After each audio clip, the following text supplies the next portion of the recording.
Hi, I'm Bowen Cairns, And I'm Adam Becker.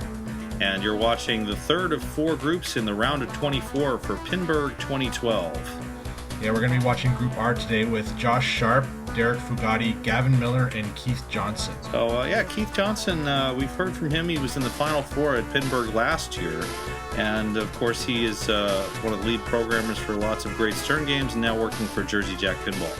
Yep, Keith's a great player, been in it for a long time. And then next down the line we have Gavin Miller, who's sort of a newcomer to the scene. Obviously did really well to make it here into the A finals for Pinburgh, and he's the Indiana Pinball League champion from the last I saw. Yeah, it'll be really interesting to see how he handles the pressure here. His first time at Pinburgh or any Papa tournament, and he's made it to the finals in the A division, the top 24. Really impressive work.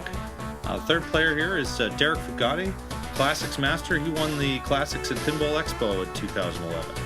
Yeah, Derek's really known for how well he plays the Classics and how he handles those games, and I'll be curious to see how he shines with some of these older games. Yeah, we've got Mars Trek and Flash Gordon lined up for him, but also Twilight Zone and Funhouse, so it's definitely a mix, and some of those will favor Derek and others will not. Yep, and then the last player is somebody named Josh Sharp. Do you have any idea who this guy is? I'm not sure if you're pronouncing that last name correctly. It's Sharpay, maybe? I'm not, but I don't know anything about him. He's kind of loud. Yeah, maybe. I think we heard him yelling a little bit. All right, well, we'll see how these four players handle. The first game is Twilight Zone, and classic from the early mid-90s heyday of Bally Williams, a wide-body game with a power ball and a mini play field and just the works. Yeah, Twilight Zone is probably one of my favorite games to play, and it's just such a great tournament game. It really rewards the skilled player for making proper shots and keeping control of the ball, and there's just so much strategy involved. This Twilight Zone's been set up pretty reasonably, so we might see some people really go crazy on it. Yeah, I mean, it'll be really interesting to watch. I remember playing it myself, and it was very playable, so... Off we go for Group R of Pinburgh 2012. All right, up first we have Keith Johnson, and right off the bat he gets the Powerball, so lucky him for that. Oh, that's unbelievable. You know, any players got to choose the order of play here, and Keith got the last choice, so he was stuck being player one, and what a reward. Yeah, I mean, how often do you get rewarded for going first?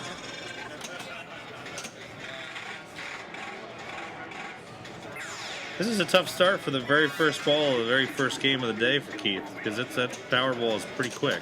Yeah, if people don't know, if they've never played a Twilight Zone, the Powerball is not a regular steel ball, it's an actual ceramic one, so it's moving a lot faster around the playfield because it's just a little bit lighter than a steel ball. And a near drain there, and one of those kickouts we went off the slingshot. Yeah, that kickout can be a little bit dicey sometimes. It's not as consistent as you'd like. But Keith picks it up. He picks up a 10 million bonus, and more importantly, he starts Powerball Mania, a round where the player can earn quite a bit more points. Yeah, I mean, each time he makes it up onto the power field and then shoots it into that top hole at the top of the power field, it's a 50 million jackpot. But the important thing to remember about those jackpots is they're not awarded immediately, they're in the bonus. So you got to be very careful if you get a bunch of jackpots, and make sure you don't tilt out. That's exactly right. So up there he is on the power field. You can see with those magnetic flippers there, and he's got 25 million just in that bonus. But you're right, if he tilts, that bonus is gone. Yep, nothing at all. Depending on what the player gets, you could even potentially collect that bonus a second time with the camera awards the game has available. Yeah, and that's really what you want to do. You want to try and save that collect bonus and then rack up some huge stuff in the Powerball Mania and then collect it, because you basically get double points for that. There it is, a 50 million shot. Yep.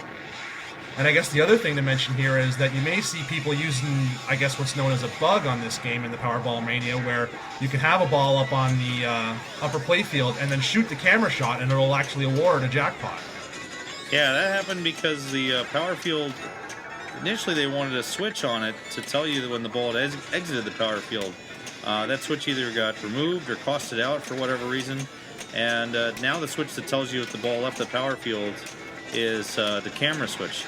And he's got both balls up there now. Also, about 20 seconds ago, he did a great save to the multi-ball there by carrying one ball into the other. It was awesome.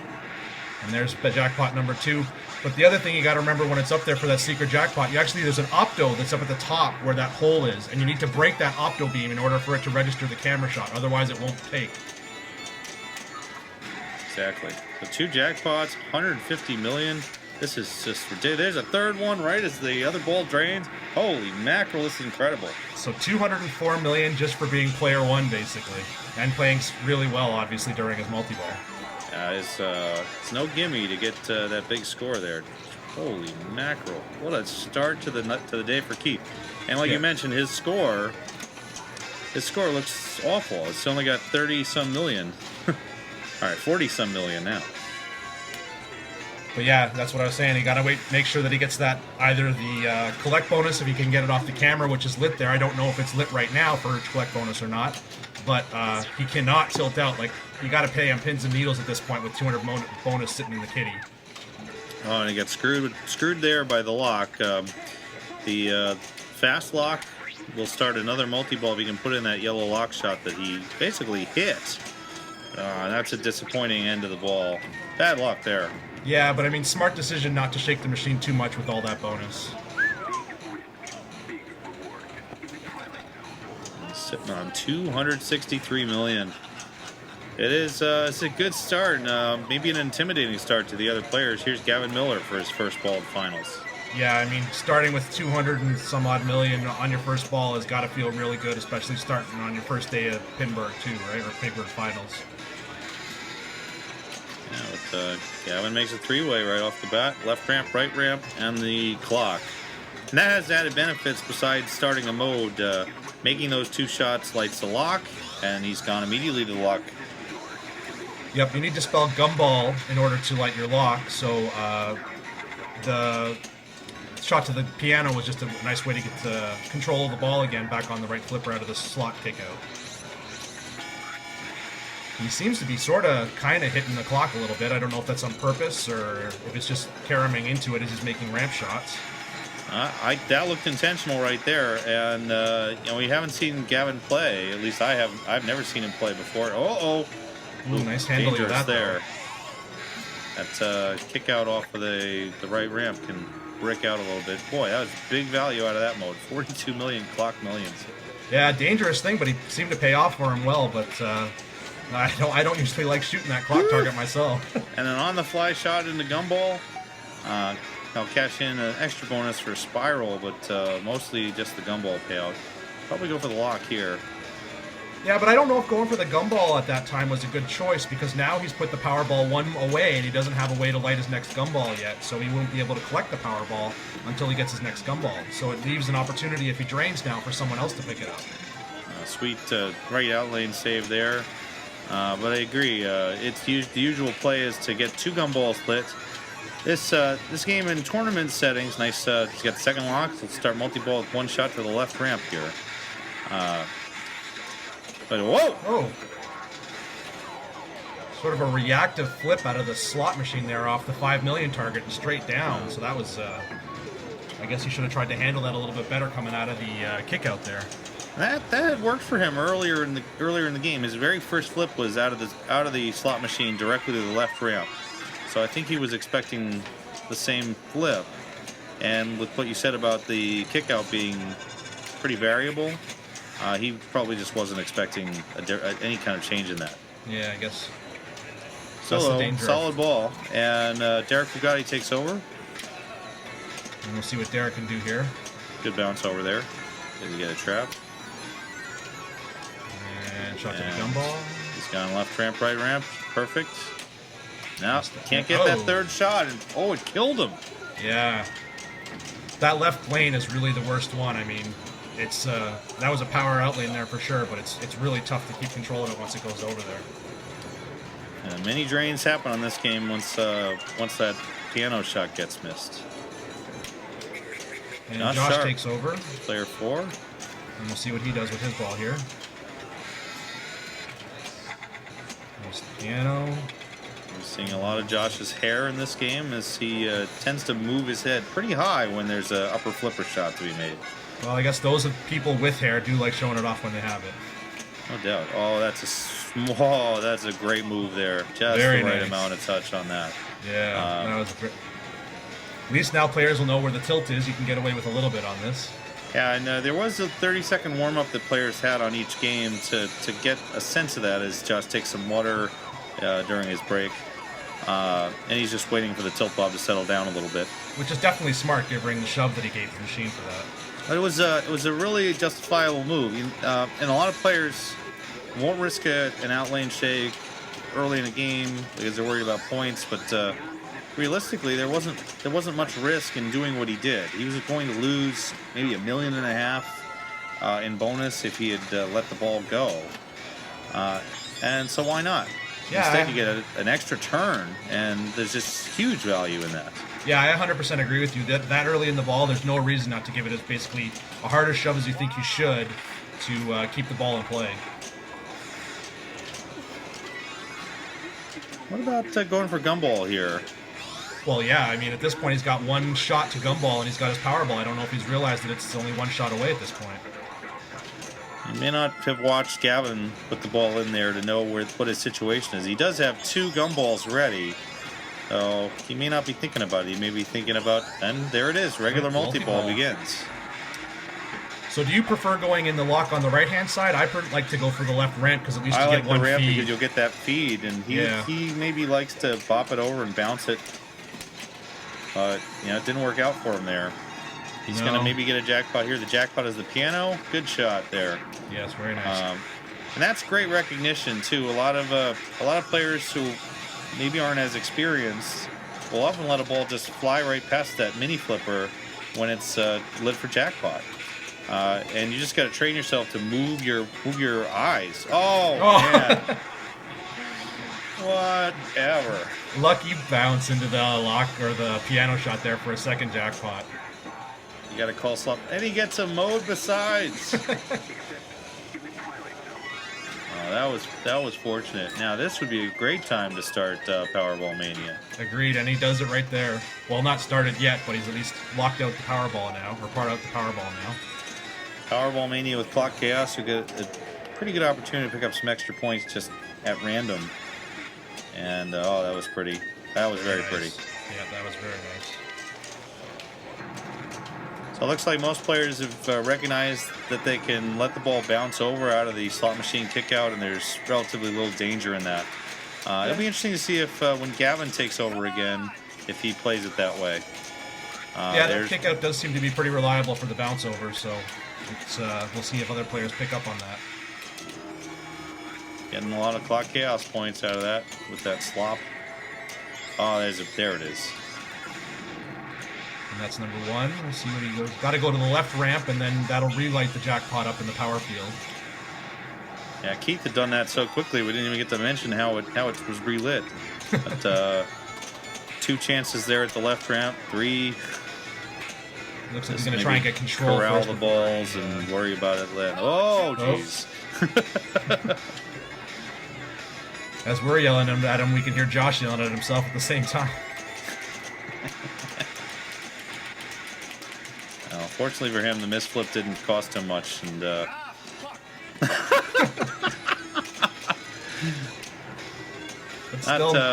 not the best technique on the power field. But maybe he can put it in here with his first shot. He's on the regular power field now, so this would not be a 50 million. No, just after the grace period, so this will not count for another jackpot, unfortunately. So he's going to get pretty good points out of it, though. 24 million and a mode. Yep, that's definitely nothing to sneeze at, but only the 10 million late, unfortunately. So 34 million at the end, but it's not too bad. And as with many points, that goes into bonus. So Josh, at this point, is actually sitting on a lead. He's got 187, and he just checked the status report to see whether or not he could pull off a collect bonus. Oh, really? Is that what he was looking for? But, or he was just waiting. I don't know. But he looked like he was flipping through the screens. I figure at this point I'll be going back for either another Powerball multi-ball or rack into regular multi-ball, I guess. Looks like he's going back to Powerball, because he's only got 1 left and gumball it again. Yep. And this is where it gets dangerous going into those pop bumpers. Anything can happen. It shows it back. You're safe, but nope, right back in. Don't do it! Oh! Escape! Yeah, those bumpers are so dicey. And the bumpers are so close to the outlane that there's almost no reaction that a player can make that would reasonably save a ball. in the early prototypes of Twilight Zone, there was a barrier there between the red and the yellow bumpers to try and prevent the ball from going over to the left.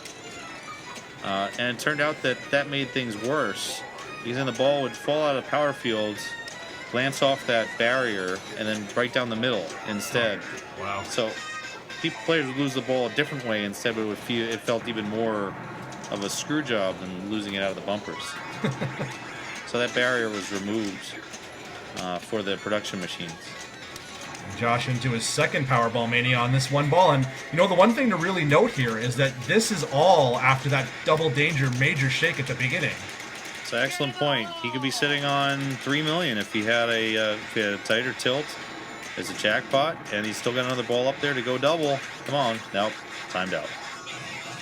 But this is just excellent play by Josh. I mean, sitting on 2 dangers and then 2 Powerball Manias, I mean, that's just really great that he's able to keep cool and just keep control and really play out his ball. And a very strong response to the ball we saw from Keith Johnson. And there's the collect. There is the collect bonus that he saw and was looking for. So his decision to go back and get the second Powerball Mania immediately was driven by that notice, where he noticed the collect bonus was available. And that's one place where Josh pulled a huge advantage here over what Kiefer did on his ball. Where Keith had the bonus in hand, he had camera lit, but he did not know, he either didn't know or didn't take advantage of the fact that collect bonus was the first camera award. Yeah, and that's going to make a huge difference overall. I mean, that was $234 million that he basically just got for free. So that's a huge bonus to get. I believe in competition play that those awards are set the same for all players. That means that everyone in this game will be able to get collect bonus as their first camera award. You're correct. It is the same for all players in tournament mode. So even though Josh has collected it, now pretty much everybody else knows, Kiefer, Gavin, and Derek, that if they get a high bonus, they can cash it in. Yep. It also means it may mix up some players in their strategy a little bit, because it may also mean, oh, that was a little bit of a fumble drain, but what a ball. Yeah, very great. Good, nice ball for Josh. And it's early morning, so not much of a crowd to cheer it, but boy, 750 million ball one on the first game of the day on Sunday. That's a good sign for this sharp guy, whoever he is. Yeah, I mean, that's just a great ball, and it really just sort of, it's intimidating. I wouldn't want to have to walk up after that kind of a ball and just go, wow, how am I going to answer that? Yeah. Keith now trying to get towards regular multi-ball, and given the status of the collect bonus, he may want to try to go back in and get a Powerball going himself, but I don't think that would he have to? Well, boy, not much of an opportunity to anyway. That was a bumper drain all the way. Yep.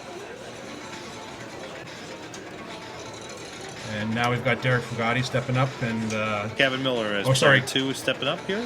My mistake, Gavin Miller. And plunging the 10 million. Nice. Oh, jeez. Oh, escape. But well, it's just not worth 10 million to do that. No, I don't know many people that like to plunge the skill shot. I am definitely not one of them. Yeah. Some players do if their intent is to get lost in the zone, because you'll get the 10 million door panel, and that was a nice start. Very nice flip there, and well, now second flip not so good.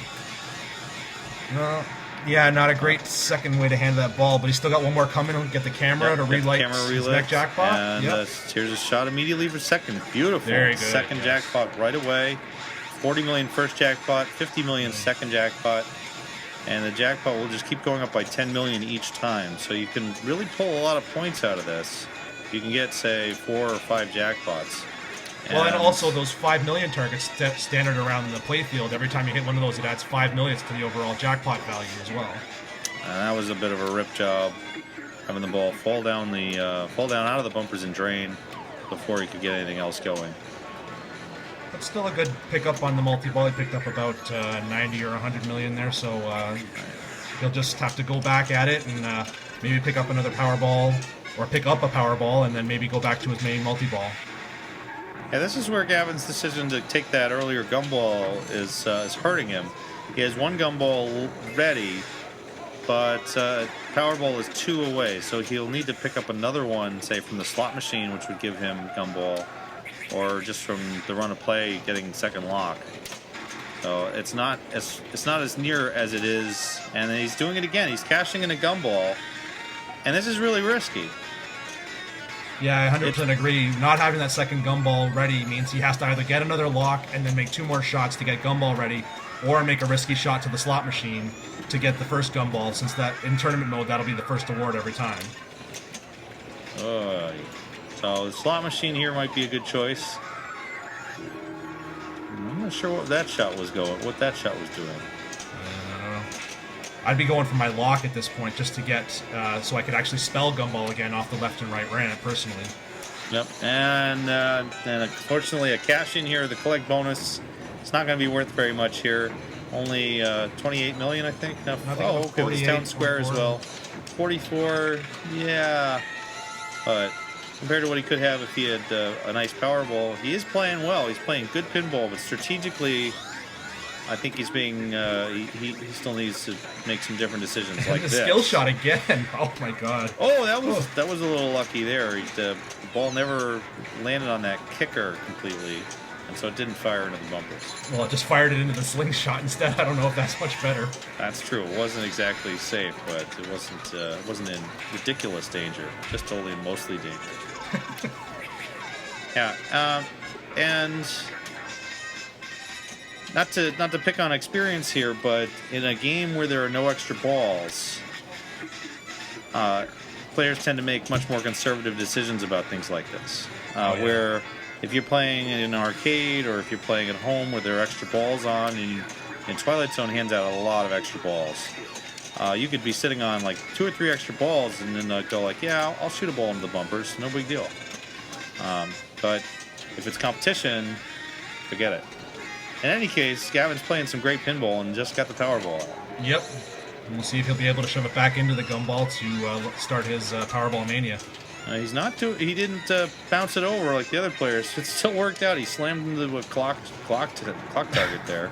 It worked out, but definitely a different style of play than we're seeing from Keith and Josh, and even a nudge there during the multi-ball. Well, he hasn't gotten any warnings yet, so I guess he felt he could get away with a little something, maybe. No, it was very well controlled. And Another second ball up going in on the power ball. field. And see if we can get a jackpot out of this. And he got it. There he goes. Left Instant ramp rewind. immediately. I mean, he may not be playing the same game as Keith and Josh, but he seems to really know the game. Like, he got that jackpot and immediately went for the left ramp, so he knows the game. Oh, yes. Yeah, he appears to be very clearly experienced with Twilight Zone, and agreed targets. This will be an opportunity for a couple extra millions. Right into the clock target for an extra 10 million there. Yep. And how much are those yellow targets worth? I think they go up to 10 million now, don't they, because of the clock bonus? Nope. Nope, still 5 million. Nope. They are 10 million. Are they 10 million? I saw 5 million and 10 million. I thought that was the 10 million off the power target. 10 million is what you get for, well, he got 10 million for collecting that random clock bonus here. But Okay. this is one of my favorite bugs in all of pinball. You make a game where there are targets around the game, those yellow targets, that very clearly say 5 million on them. They're worth 10 million. Oh, really? Try hitting one sometime and look at your score before and after. I've never really The paid score that will close go up attention. by 10 million, not 5 million. Interesting. And I think it has to do with the way that points get awarded inside the software, where point can get awarded during a display effect or during some other routine. Like when a target gets hit, a bunch of stuff happens inside the game. And basically, the routine that scores the points gets triggered twice by mistake. So it gives you 5 million, and then it gives you another 5 million. So let's watch the score if you want. If he hits another one, oh, The four-way. four-way combo.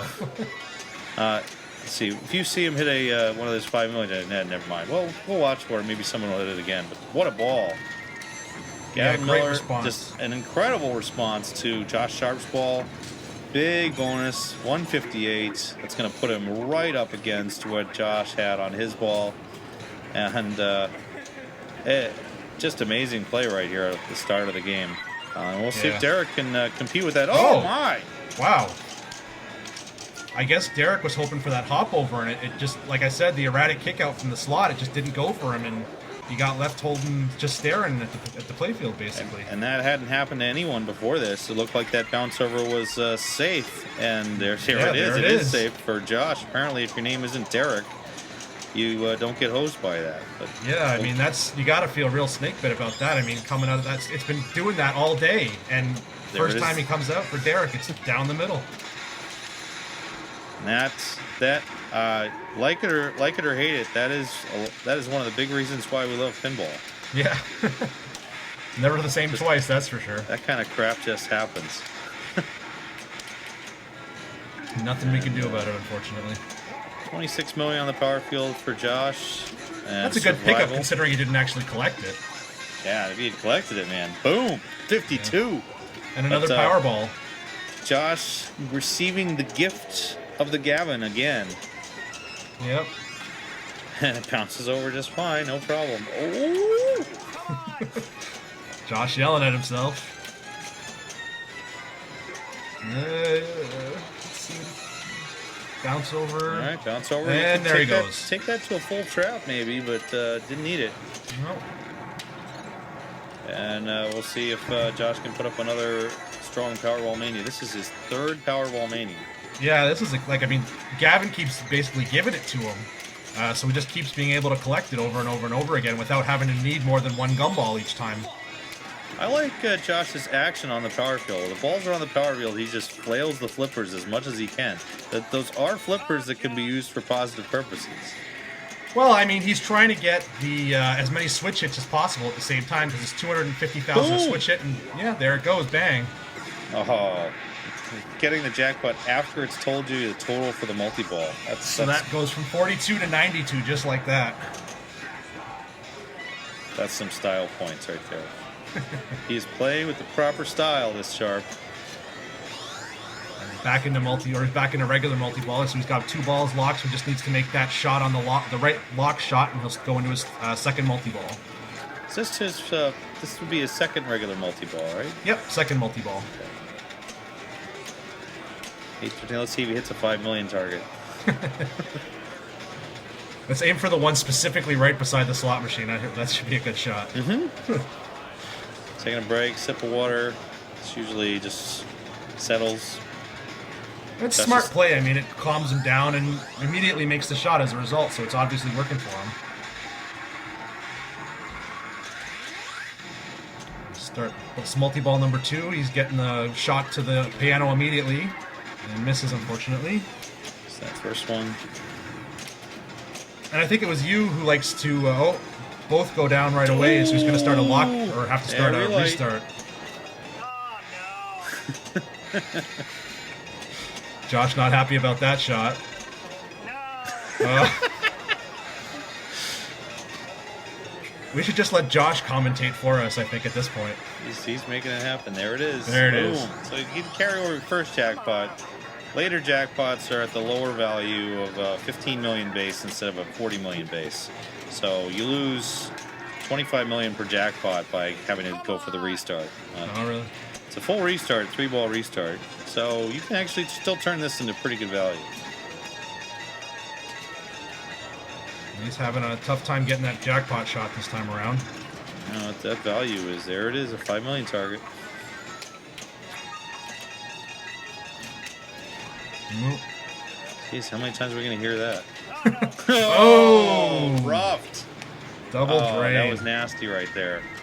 Double drain to end the multi-ball. But 124 million bonus. And good recognition by him not to take a stupid save slide when he's got that Powerball Mania bonus.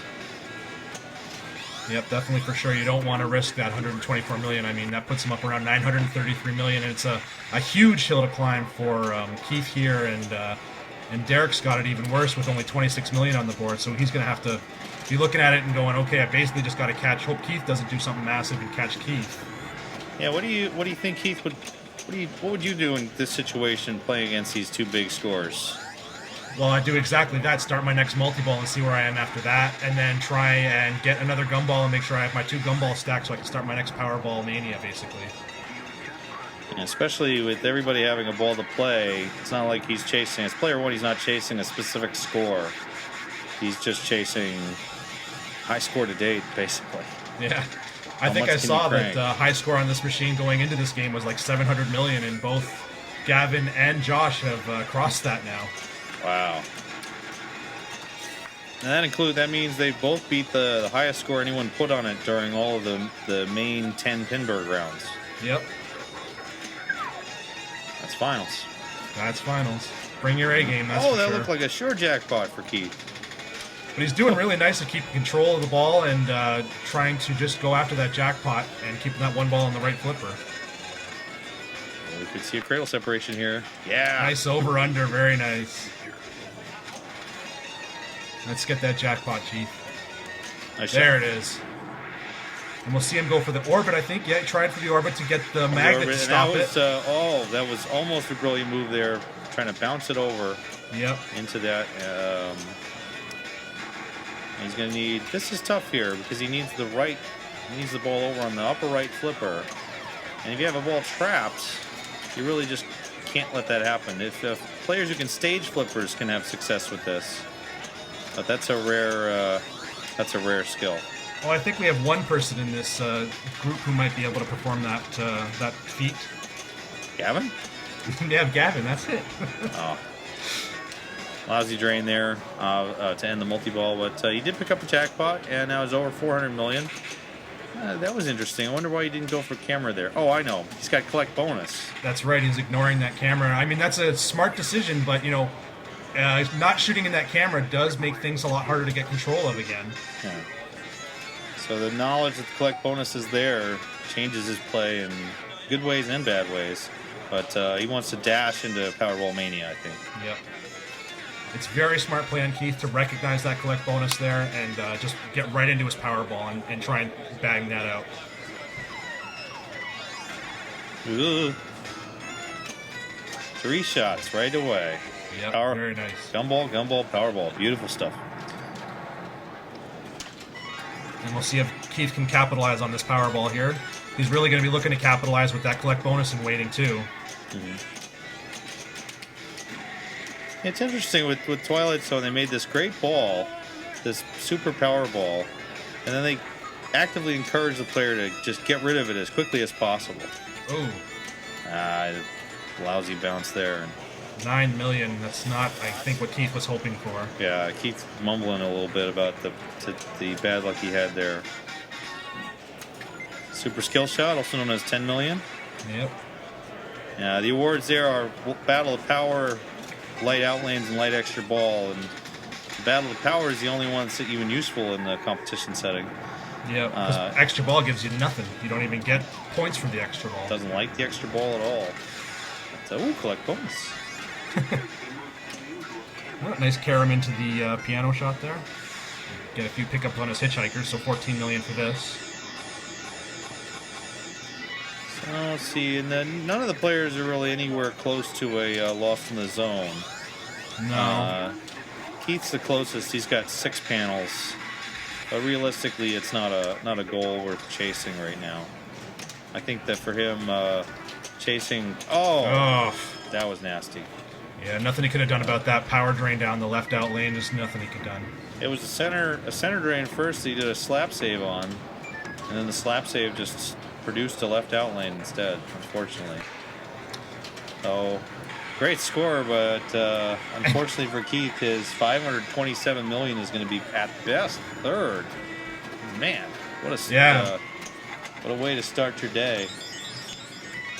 I mean, if you were walking into this game without knowing what these other players are going to put up, and they said, "Hey, you can have 550 million," which you'd probably be sitting there going, "Hey, that's sweet, I'll take it." 550 million on Twilight Zone with no extra balls. Great score. Yeah. But just seeing exceptional play from Gavin and Josh here. So sometimes your best, just as good as it is, just some people just bring more to the table, unfortunately. I said that Keith was the closest to a loss in the zone, but actually it's Gavin. Gavin has 8 panels completed and 6 more to go. Oh, that was a nice move. So it might be a reasonable thing for him to try and chase Lost in the Zone at this point. There's 9. There's camera. Yeah. So 5 to go at this point. 5 to go, and the way that he plays the game with his shooting of the ramps is very accurate on the ramps and making a lot of on-the-fly shots. It almost seems like the way to go. Yeah, I mean, with 5 to go, I'd definitely be thinking about it at this point because there's huge points in Lost in the Zone. Yeah, if he could get the Lost in the Zone here, he would probably push over $1 billion and put a ton of over $1 billion. Boy, man, he would definitely push over $1 billion. And the way Josh is playing, he might need that. Yeah. But this multi-ball is going to be good for some score too. Let's see what he can do with it. One ball. Oh, wow. Oh, at least he avoided the triple drain, but that was nasty. And great move there just to keep that third ball in play. You almost need a drink after that. Nice restart. Able to keep control and just get right back into that lock and start his second multi-ball again. With the restart, the jackpot is lit for 50 million. Second jackpot will be only 25 million, but whatever, take what you get. You know? That's right. Good points. See, he almost staged it. Trying again. He's got a good trap on the right. Yeah, there we go. Yeah. Good shot by Gavin. Now he's got the relight. Camera. Got the relight. Nice. 60 million for one, and now it'll go down to 25 here for the second jackpot. So it's not right going to in. be Look at that. I didn't even see that go in. That was a instant carom there. Yeah. Did he hit that off the 5 million target? Something. I don't know. He just kind of flipped away and into the piano it went. It's like he couldn't have done it any better. That's a super slow-mo opportunity if I ever seen one. Yeah. And he's going to get a little cash in on camera here. Oh, the glorious Hold Town Square. Especially so now on ball 3, extra on valuable ball on 4, ball 3. you can get Town Square at a much higher value. Yeah. But that's 10 panels. This is potentially achievable here. He's got 4 more panels to go. Fast lock being one of them. And usually during fast lock, you can light the next panels because you're making ramps anyway. But would you ignore the fast lock and just go after your panels, or would you actually try and play that out, you think? I'm still taking points where I can get it. Fast lock is one shot for a multi-ball. Maybe he can finish this. Oh, yes! That awards a panel as well. So he's got 11 panels down, 3 to go. Is it fast lock here? Yeah. I would take a couple of pot shots at the fast lock just to woof. Oh. But he's got the next panel lit already. And not sure where he's aiming that shot. Didn't look like he was aiming for the clock. Made up for the piano there.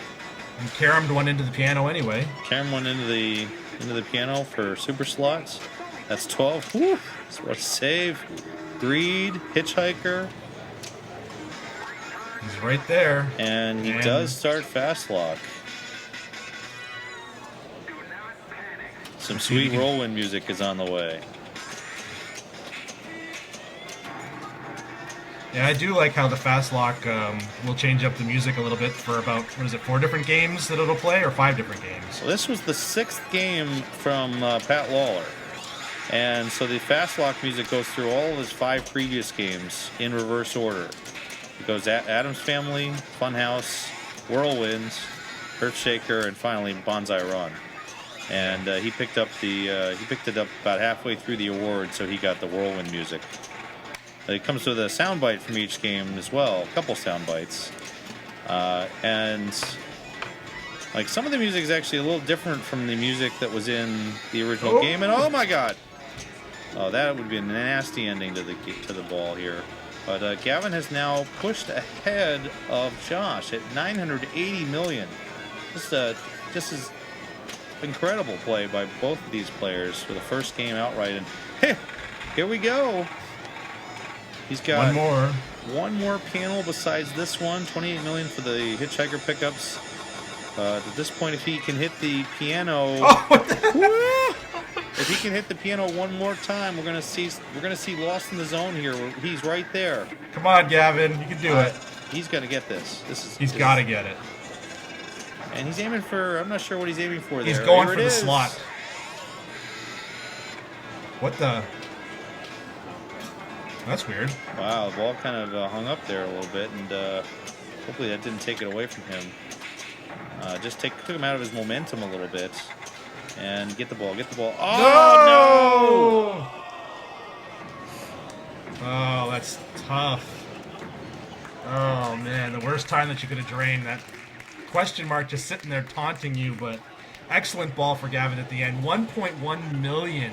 Really putting the pressure on Dross to do something.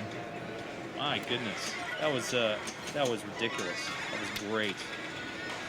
And just a bad luck. A little bit of mechanical issue, but took Gavin out of his moment just enough to miss that last shot to piano. And I know, at least for me, like, you get that last shot looking in front of you, and suddenly everything tightens up. It's unfortunately for Derek, pretty nothing ball 3 for him. He will go 0-3 in game 1 here. Yeah, with only 26 million. It's unfortunate he never really got control or got comfortable on the game. So not much going there. Gavin has a 180 million lead on Josh Sharp, so he needs to find 180 million in the game as quickly as possible. And I guess maybe Powerball? Oh, looks like we've got another problem with that relay up in the upper left is having some trouble. Diverter. Yeah. So I don't know if they're going to be able to fix this. They're going to work on it a little bit here. Okay, there it is. Yep. Under ball search, it came back out, but that's unfortunate for Josh, as he doesn't get his power fields. Yeah. But yeah, that would be even more of a reason, I suppose, to go for Powerball Mania. But if that diverter continues to fail, I don't know how successful someone would be during Powerball Mania on it either. Yeah, that would be really tough.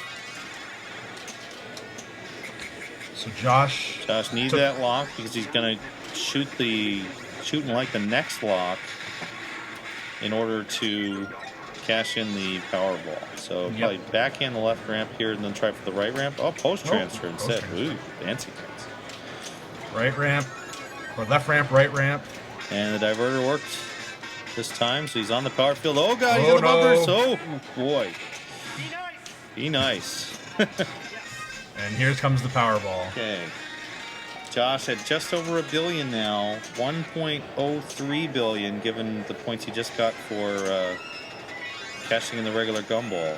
Yeah, I mean, that's nothing to sneeze at. They're 25 million each one of those gumballs, so 50 million just for doing two gumballs. 1.04 billion. He is now 90 million away from Gavin. So if he can put up over 90 million on this Powerball Mania, he will have a victory in game 1 of this group. And that diverter seems to be messing up again. Come on! There we go. The second one goes in. Worked, so it's 50-50 maybe. And that ought to do it. Jackpot. The jackpot there, 50 million jackpot. Besides all the other points he's picking up, I'd be surprised if he doesn't have 90 million just in bonus at this point. Not yet. He's got 68 million in Powerball bonus, but I mean, he's got the other stuff. He's got the power field from earlier in the ball as well. So I think he's all set. Yeah, the diverter is really it's starting to crap out here. Unfortunately, it's the mechanical nature of the game, and I know that Josh wouldn't want to have a tech come over and try to fix that right now because he's closing in on a first place finish, and I'm sure after this game is over, they'll go in and try to make that diverter work. Yeah, I mean, I was going to say one thing. 1.075, and with a total bonus of 70 million, yeah, he's over the top now. And if you can put another jackpot, it'll be victory. There it goes. And there it is, the one you talked about, the sort of camera cheaters jackpots. That'll be enough, and I'll be surprised to see Josh play any pinball after this multi-ball is over. He might even just drop right now. Yeah, probably. Out of a little bit of frustration over that diverter. It's weird. It seems to be working every other time now. Yeah, every other time, exactly. So it's a total 50-50.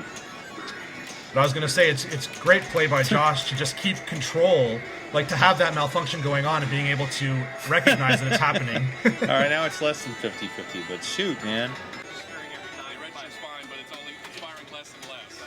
So it looks like the Now we got, officials are coming in. Some goofball with it looks like somebody's just going to come along and drain the balls out. Yep, 132, that'll be enough.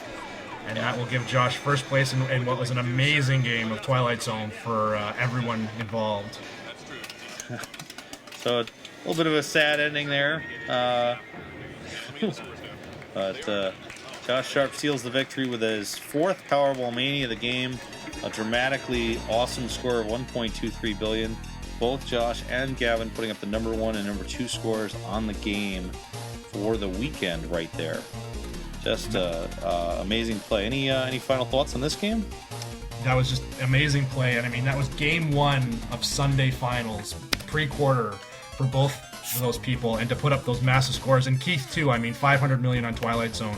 You can't sneeze at that. Like, that's an amazing showing as well.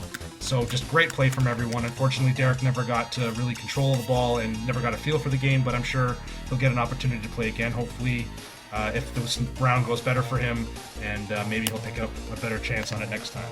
Yeah, I mean, the bad news for Derek is he's at 0-3. The good news for Derek is that we're moving to Mars Trek, an electromechanical machine, and I will expect him to perform much better. In fact, I'm going to expect things to flip around a lot. The Pinburgh format's pretty nice this way, where you're really forced to play well on a variety of styles of game.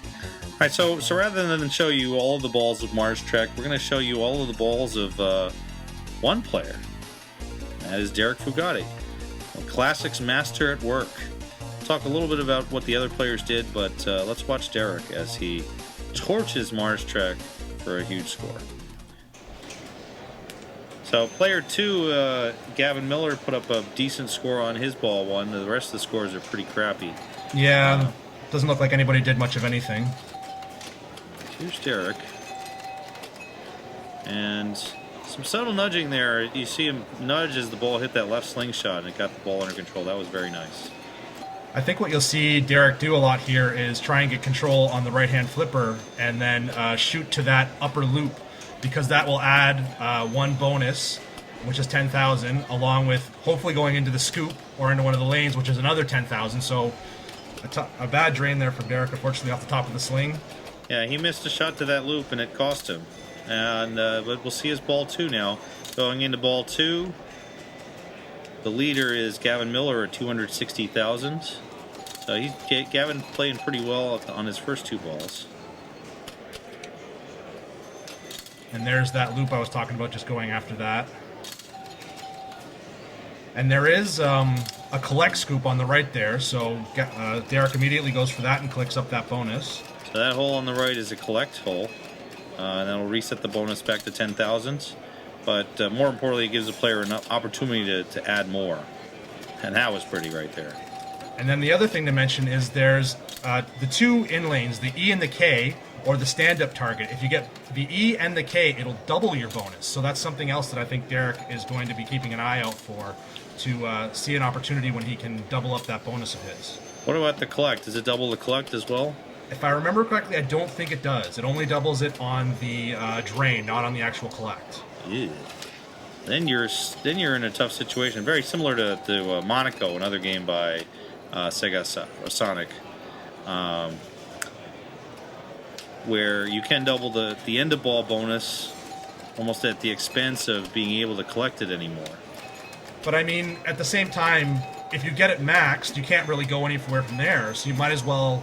Well, I guess no, I don't know. Yeah, He's got it maxed now, so it's maxed now and undoubled. There's a great use of that upper flipper. Yeah. And he's also got the 1,000 spins lit, so it looks like he's going to take some 1,000 spins. 1,000 spins, and he is now closing in on and about to pass the first place score from the other 3 players. And with this bonus, he's definitely got them passed, and a couple more 1,000 spins. Oh yeah, and another 100,000 to go with the bonus. I gotta say, for myself, when I was playing this game, that kick out from that hole is a little disconcerting, because if you don't play this game before, those double flippers or double spinners are a little odd, and you might not know that it's going to come screaming through those spinners as it's kicked out of the hole. It is such a weird area, because you look over there and you're like, the ball could never come through there, right? Yeah. And then zoom. But I agree with you here that maybe a cash in of that bonus is the ideal play for Derek.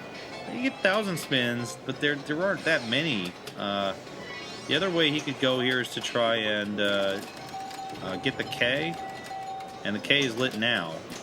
Yep, that K alternates every time it hits a switch. It then changes to the other one, but it went over the in lane, so we got the K for the double bonus there. You got a pretty lucky break there, and now it's all just drain away and cash in. Yep. Oh boy, over 500,000 on that ball for Derek, 568,000. And as he fires up ball 3, you'll see that Keith Johnson put up a similarly strong ball 3. 550,000 for Keith through 3 balls, putting Keith in second place with Derek still in the lead at 580 now. And I guess we'll just see more of the same from Derek. Really controlled play. Derek, really showing his prowess on this machine and how well he's able to play these older machines. He's taking that loop on the left. What would you do there for the right? See, I'm not a huge fan of that shot. The collect there, when he could, and that shot's dangerous as all heck. Well, I mean, without it doubled, there's no reason not to collect it, I guess, to some degree, because he's either going to drain and collect it, or he's going to collect it now, and then have an opportunity to collect more. All right, but by collecting it early, you basically don't really get anything out of that. I don't know. He's clearly better than me at this game, so what do I know? Yeah. We head into Derek's ball 4. Keith Johnson put up a decent but not real strong ball 4 as well, so Derek with 100,000 leads. And Gavin at 347 is in third. Josh Sharp's pretty much been getting burned on this game. Only has 236,000 through 4 balls. Yep.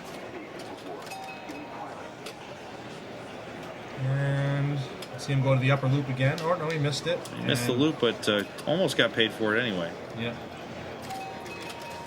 And there's the use of that upper right flipper where it makes it really dangerous, but a nice save out of the right out lane there. That takes some great recognition to know that, and he pushed the machine the opposite way from where you might think to push. You might think, I'm going to push the machine away, push the ball away.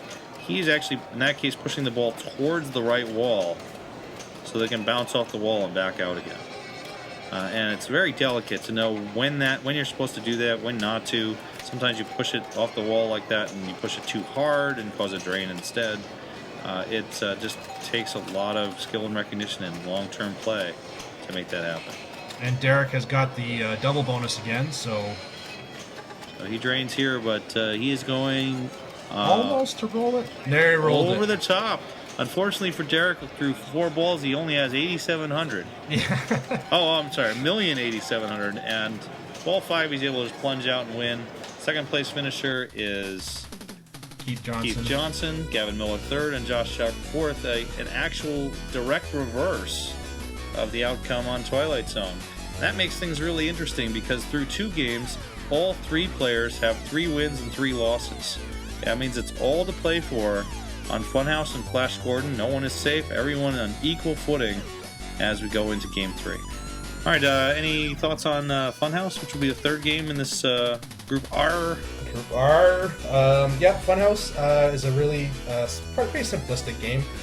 Basically, you're going to be trying to work towards your multi-ball or working on the mirror and trying to pick up some of those awards. This game, I remember when I was playing it, was pretty playable. The really important shot, or the really important thing, was the kick out from the right scoop.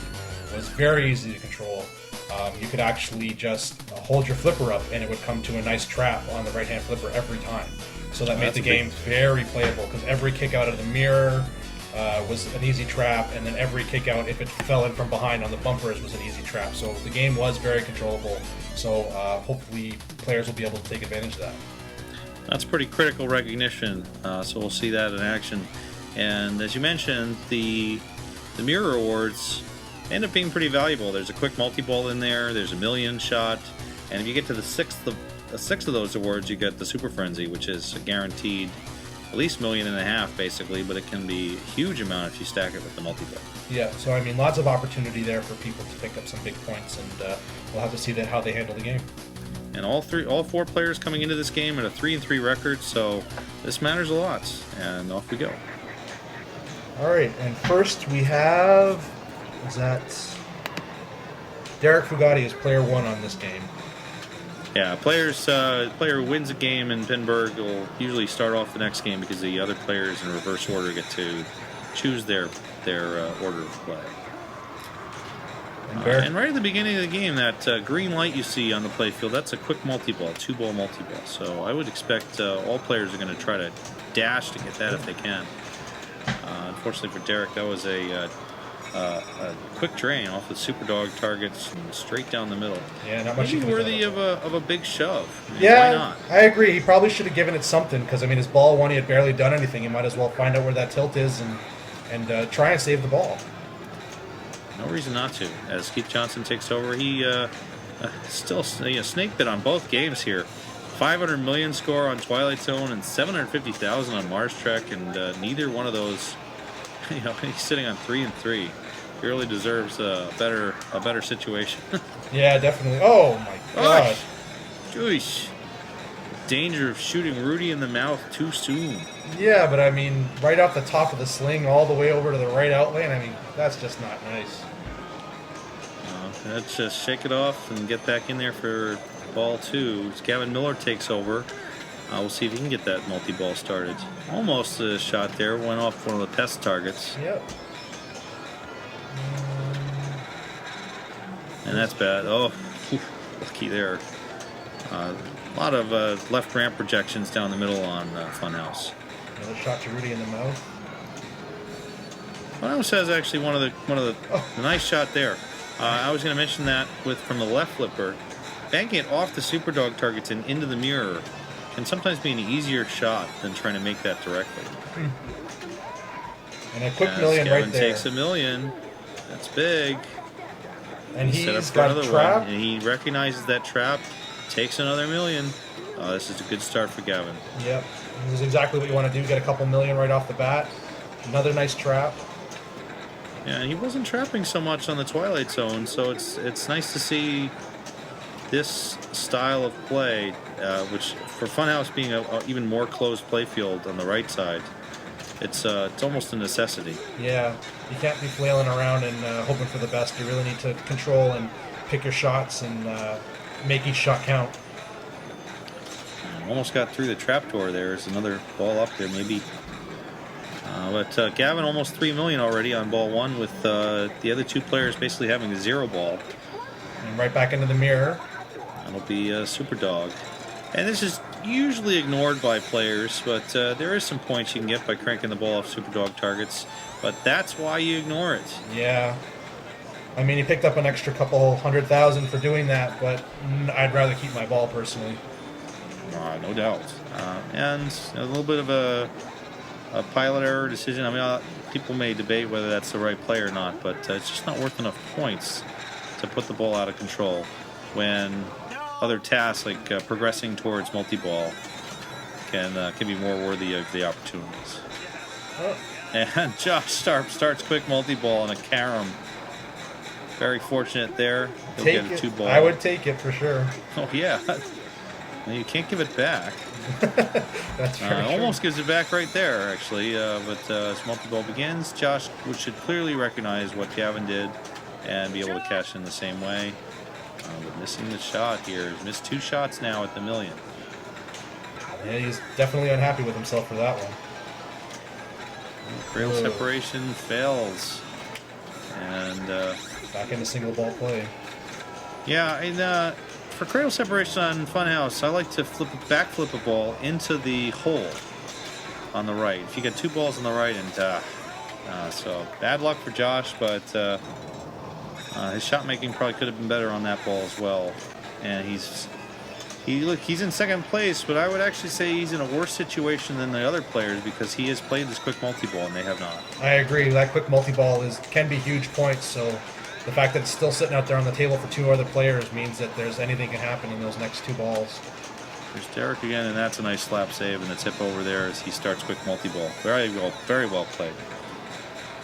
And we'll see if he recognizes that there's the easy trap on the right-hand side. He's going for the skill shot off the behind the Rudy head and getting up another 500,000 as a result. 250 for the first one, 500 for the second one. Maximum is $1 million, but $1 million a plunge. You know, that's nothing to sneeze at.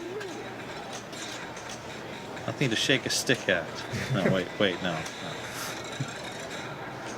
So there, that worked out perfectly. Yep.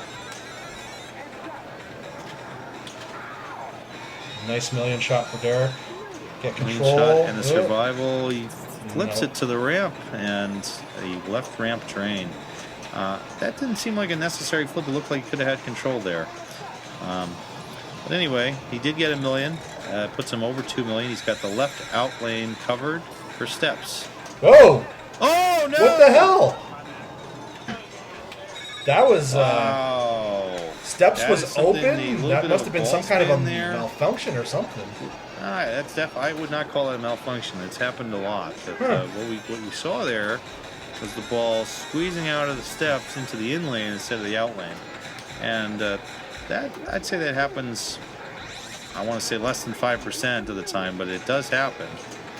You know, just like a ball can moonwalk from the in lane to the out lane, this time it moonwalks from the out lane to the in lane. I can say I don't play Funhouse very much, and I've never had that happen to me, but it's something I'm going to keep my eye out for going forward, that's for sure. Yeah, I've seen it happen several times, actually. And there's that nice backflip I was talking about. Kiefer doing it. Oh, boy. I just punished from that left ramp shot. I'm not sure why he didn't try to push a ball to the left flipper there. But the ramp shot would have done that. If he had gotten that ramp shot, it would have pushed to the left. Multi-ball ended quickly and sadly, unfortunately. Yeah, Funhouse a game that if you lose control, it really punishes you for it. And there's Kiefer with the control again. He's having trouble with that left ramp. Get a trap, relax, make a left ramp. There you go. The goal is to get to 11:30 on the clock and keep now at and a nasty fumble there. Yeah, a bit of a flipper fumble there for sure. Keeper at 10:45 is nearing the locks. Gavin Miller at 11:10 is going to like the lock as soon as he plunges the ball here. But not even an opportunity for it. Missed his first flip. I'm not sure whether he was aiming for the ramp there or what, but whatever he fed into, it fed the right slingshot rapidly and fed the left out lane even more rapidly. Yeah. This game is just punishing everyone. And like you were saying, the kick out. You were saying the kick out from the right hole is pretty friendly. The ramp is in a reasonable place. I'm actually pretty surprised the scores are this low, but everybody's getting bonked off of that ramp. It's almost like players are expecting the shot to be a little earlier or later and missing, all missing the same way. And this is not good. Oh, come on, Derek. This is trouble. Yep. Derek with the lock lid. He's not going for any kind of drop catch there. And just ball in trouble the entire time there. And unfortunately for Derek, that second ball bounced out. And the ball was in play. He just needed to notice that it was to his left flipper. He kind of relaxed. Hopefully that won't cost him an elimination. But it might, the way his score is. And God. Kiefer getting bounced into that left ramp center drain again. And that's going to lock him into last. Really tough spot for him. He's basically going to need a win on Flash Gordon to advance. Yep. And we're here at Gavin. Gavin at least remembers to keep control on that right flipper from that kick out. And Gavin knows he's got two players beat. He's got Keith beat and Derek beat, and he's going to hold off Josh. I know Josh can put up the score on Funhouse at any moment, so there's no safety in where Gavin is right now. Trying to post transfer, but I don't think it's working out very well. maybe a better play would be to go left ramp here and just get Frenzy going, because you know, Frenzy can be worth like $1 million or so. a little insert there. He's committed to it, apparently. He's committing to trying that post transfer several times, and hopefully this won't end horribly. Oh, he's giving up. He's got it on the left. Oh, misses the lock. Post transfer successful. Back on the right again. Post transfer some more? Nope. Lock. We're into the mist. The mirror is not lit, unfortunately. Yeah, that was as good as post transfer. Oh. The P. The P is not a jackpot. No. Yeah. And Gavin not really playing that one so well. Unfortunately, he was doing the right thing of trying to get the ball to the left flipper to get locks and advance to multi-ball. But there were some other scoring opportunities there. Josh still has not even lit his locks, but he'll get that with this ramp shot. And if Josh can start multi-ball, he will probably win. Probably. And having said that, you know, nobody else started the multi-ball, so it's not like it's easy. There we go. There's a lock. That's the first lock of the game, I think, actually. Yes, it is. Wow. Amazing. So now I'll get a plunge, and some players here do a short plunge and try to roll the ball over. And it looks like we might be seeing that from Josh here. He's got the right flipper up. And that was interesting, because why not just roll the ball over there? Well, he got the post transfer to work, though. I guess if you're that good at post transfers, you can do that, but... Get a drop catch here. Nice. Lock it up. Yep. All right. So now this time, same thing. I think the right play here is to short plunge, roll it over, use the left flipper to get into the lock. Oh, it's not going to get a chance. It's going to kick it right out, and nope. No! Oh, it's a huge miss, and he needs to get recovery here. He's got a recovery now. Post transfer, center hole. Nope, take a drink of water first. Calm down and get your wits about you, basically. You're absolutely right. And he needs to chase 3.3 million for second place, 4.4 million for first place here. Perfect, right into the lock, and let's see. There we go. He's got it. So that's $1 million, and that's not enough to put him over the top of anyone. But if he can make a jackpot here, he'll get $2 million more, and that will put him over both players. So this is it. If he can make the trapdoor, and no, that's too early. That's Grace way too period, soon. Maybe. No. Oh, gave him the restart. And normally you have to shoot the center hole to get a restart, but the programming team with Larry DeMar. Larry's usually very friendly about things like that, and there it is. There's the jackpot. So, if Josh does advance next round, he owes Larry DeMar a holiday card for helping him get that restart and getting the $2 million shot he needed to go over the top on this game. So, the second game in the group, Josh Sharp as player 4, going over the top on his last ball to win a game. Actually, player 4 has won the game all 3 games in this group. After 3 games, Josh Sharp at 6-3 is in really good position, but there's no guarantee that he'll get through. Gavin Miller at 5-4, Derek Fugate at 4-5, and Keith Johnson with only 3 wins. He will need to win on Flash Gordon to have a chance to advance to the round of 16. All right, and they'll be moving on to Flash Gordon as the 4th and final game. So Keith will need a bit of luck going in with 3 wins. He'll need a win to really want to get the advance. But, I mean, at this point, it's still kind of anyone's game depending on how this goes. So everyone's going to be trying their hardest just to come out with a couple of wins on this. There is an upper playfield, so some players will concentrate just on getting the ball back to the upper playfield. There's a lot of scoring on the lower playfield as well. The bonus multipliers are on the inline drop targets. There is a set of drops on the left that if you complete will light spinner. So you can't ignore the lower playfield, but when you're down in the lower playfield, it is just ridiculously dangerous. Yeah, I mean, there's no real safe place, because, I mean, even coming down off the upper playfield, sometimes it'll lip out of that hole on the left-hand side, and you'll lose control, or just coming down on the right ramp is usually pretty safe, but it's just, there's no real safe place to be on Flash Gordon. And first up is Josh Sharp. So Josh is leading this group at this point. So, I mean, he's sitting in a nicer spot than everyone else, but he's still going to want to try and put up some points at this point.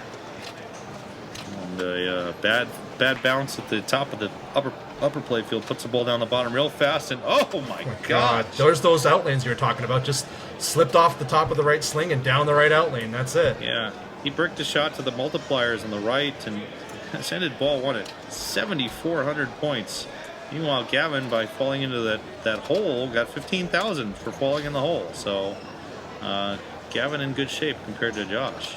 And looks like he's trying to post transfer here, and goes to the left ramp instead. Yeah, I think Gavin is trying to make some effort here to get back to the upper play field, or make the drops on the right, or just keep his ball in play.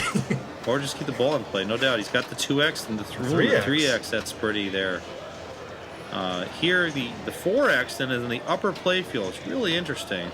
And the 5x is those drops on the left. So he's got to get to the top play field. Oh, and a tilt! A tilt! My God, that's the worst time to do it. He still had his ball in control, and he tilted out. That's terrible. Ball was in control. He did make a little tip move with one flipper, trying to get full control. And had a 3x multiplier as well there. So that was probably about 25,000 he must have lost. I'm not sure exactly how much, but that'll be really costly. I mean, who knows how that's going to end up at the end of this game. Derek takes over here, and Derek, this isn't an EM, but it's up Derek's alley. Yeah, you can see that he's very deliberate with his shots and trying to take his time whenever he gets a trap, if he can get a trap again. Only Derek one drop target left. Almost has completed the left drops. Some players actually like to tap pass in this game. This is one of the classic Bally era tap pass games. So we'll see if Derek tries a tap at some point. Looks like he's going for that left drop to try and light the spinner, and it didn't work out. That last bottom drop I find is the hardest. Sometimes you really needed to just sort of carry him off the pop bumper or something to get it. There's the 3x, so see if he goes up top to get the 4x. That shot there, through the inlines, there's a target there worth 25,000. And so it's not a bad idea to do what he did there and just cash in an extra 25. And just concentrate on cashing in 25s until the ball ends or until you get tired of it. And he ended the ball there with 231,000, so that's a good start for Derek, considering everyone else. That's really strong, and given that Derek will need probably at least a second place on this game, it's a reasonable start for him. It's not a guarantee. But it's a good place Keith to Johnson begin. takes over at player 4, we'll see if he can keep up the trend and have a player 4 victory for all 4 games.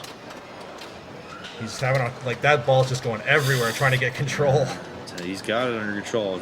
Knocked it out of control with the right flipper when he could have had it. But, going shot for the multiplier there. Come on now. All right, good tip over there. And as you saw with Gavin's tilt, it's just very dangerous to be moving this machine a lot. The tilt is tight, so I'd like to see players going for the backhand up that. Oh! Wow! And there's like I said, it's not safe up there. Coming off what's usually a safe side on the right side, it's right down the middle. Oh, the horror of it all. But I was saying I would like to see players doing. It's an easy backhand to get back up onto that upper play field from the right flipper. So I haven't seen anyone do that, but I'd like to see some players do that a bit more to keep things in control. Yeah, there's the regular shot up to the upper right, and I actually would not have thought of this. I saw another player do this with just an early flip from here, and that was the flip. That was the intention of that flip that Josh just made, to get it up into the upper play field from the right. So he's letting the ball go. He's got the left spinner lit by completing the drops. If he can complete the drops a second time, it lights the right spinner, and just an added bit of strategy to the game, just a really deep, detailed game in terms of rules. The right spinner is the one you really want, but to get the right spinner, you got to finish those drops a second time. But I mean, depending on the games, I have a flashboard, and my left spinner is really hittable, so it's sometimes just hitting the left is enough, but I don't think it's just useful on this game. It's really tough to get that left ramp shot. So Josh almost completing the drops a second time here. That's trouble. Oh! Had his flippers up when he didn't need them up. Yeah, he flubbed it a little bit. If his flippers had been down, he would have had that ball still in play, unfortunately. What? 200,000? So he's unlikely to finish last with that score, but he's still behind He's still behind Derek's balls. Gavin gets a nice in lane. Good bounce over here. So he'll probably try to concentrate on the multipliers again. I agree. I don't know whether this one is set up to carry multipliers from ball to ball. I believe it wasn't. No, it does not carry ball multipliers from. Oh, jeez. But it does not carry multipliers over from ball to ball. Yeah, that was a ill-advised flip. Yeah, a little bit of a away from the reactionary right flipper, flip there. The and reaction shot, and reacted unfortunately right into these targets. Haha. Derek with a nice slap save. Oh, and just and rewarded with an out lane. Yeah, Welcome to Flash Gordon. You can really see that you're battling it out here. Like, he made a good save, and then it was immediately punished by a right out lane as a result. Yeah, so that'll teach you to make saves. Yeah. And that nice was little almost tap. a tap pass there. Was that intentional? We won't know. Let's just. I'm sure Keith will I'm say going it to was pretend it completely was intentional. He did it again. Nice shake there to get it into the in lane there. Oh my goodness. Relax and then make some inline drops here. And Keith has been missing the inline drops throughout. That I believe was a mistake there. Yeah, trying to go for that left ramp, just not a great idea. He was trying to go over left ramp, and there's a little bit of a hop there, meaning you can't get a full flip on the ball, a fully strung flip. Maybe it's worth just waiting and trying to get the ball to a trap there instead. But in any case, this is it. This is ball 3 with all 4 players in jeopardy. Josh Sharp ends quickly with 234,890, and if he can beat any of these players, he should advance, but that is not a safe score. And all players could actually pick that up with some skillful play here. Gavin, right into that pop bumper. That's not worth a lot there. No. He did pick up an inline drop. If Gavin can get to the top of the inline drops, he might have this. And that's what he's trying to do. Yep. Good bounce over. Good settled play. This is great play from ball 3. I don't know if that was a good choice to go after that left ramp. A great choice there. He could have made the drops instead. Or even just go back up to the play field. Maybe he was going for the drops in the first place. He did get the drops there. Oh, jeez. Big mistake there. And it cost him. 227. So we're looking at that tilt that Gavin had on ball 1. That would have mattered. Yeah, I mean, that would have put him already at least over the top. Derek's already beaten him, and Josh has already beaten him, so the best he can hope for is a 1 win at this point. And I don't think that's going to be enough. That will not be enough. As Derek pushes past, as Derek pushes over, this is Keith's to make. If Keith can come all the way back to win, he will qualify for a tie break here. Oh, he tilted out. Oh, and that tilt.